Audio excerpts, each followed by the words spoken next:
जानना चाहेंगे आपका पूरा परिचय हमारे दर्शकों के बीच। मैं डॉक्टर अनुराग अग्रवाल हूँ, ऑर्थोपेडिक सर्जन हूँ मुरादाबाद में, और कॉस्मोस हॉस्पिटल है ये। कॉस्मोस हॉस्पिटल में अभी रोबोटिक सर्जरी का कुछ नया न्यू टेक्नोलॉजी यूज़ की गई, उसके बारे में पूरी जानकारी। कॉस्मोस हॉस्पिटल में जो रोबोटिक सर्जरी की जा रही है, रोबोटिक सर्जरी के रोबोट के द्वारा हम नी रिप्लेसमेंट के ऑपरेशन करते हैं। और ये जो हमारा रोबोट है, ये विश्व स्तरीय रोबोट है, और इस सबसे अच्छा रोबोट यही है एक्चुअली। जी।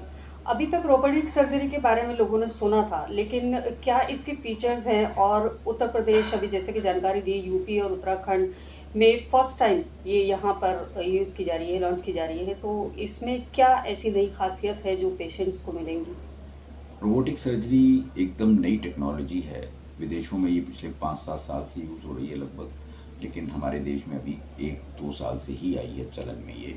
और अभी तक ये बड़े सिटीज़ जैसे कि दिल्ली है, बॉम्बे है, उनके बड़े जो हॉस्पिटल्स हैं, कॉरपोरेट हॉस्पिटल्स, वहीं तक ये सुविधा सीमित थी। लेकिन मुरादाबाद में ये हम लोग पिछले 7-8 महीने से इसके द्वारा सर्जरी कर रहे हैं। और जो हमारा रोबोट है, ये एक स्ट्राइकर, एक कंपनी है जो अमेरिकन कंपनी है, उसका रोबोट है, और ये विश्व का सबसे अच्छा रोबोट है।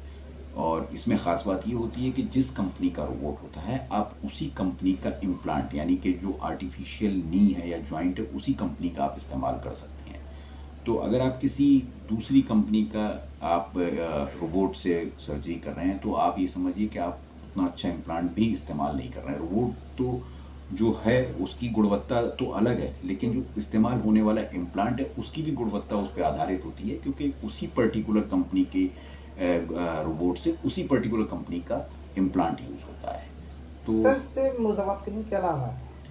मुरादाबाद के लिए ये लाभ है कि ये नई टेक्नोलॉजी है, और दिल्ली के बाद ये कहीं नहीं है। लखनऊ में एक रोबोट है, लेकिन वो भी इस स्तर का रोबोट नहीं है जो स्ट्राइकर का ये रोबोट है। और ये मुरादाबाद में जितने दाम में ये सर्जरी हो रही है, जितना खर्चा मुरादाबाद में आता है, वो उससे 2 गुना खर्चा लगभग दिल्ली में आता है इसी सर्जरी का। क्या सर इसमें आयुष्मान कार्ड का भी कोई?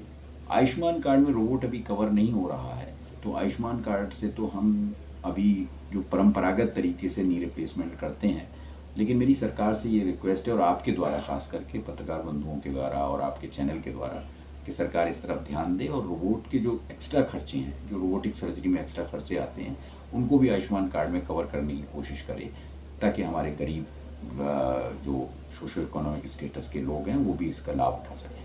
सर इसमें कुछ सिर में चोट लगने से कुछ समय लंबे समय में पेशेंट चले जाते हैं, उसके लिए क्या कहना है आपका?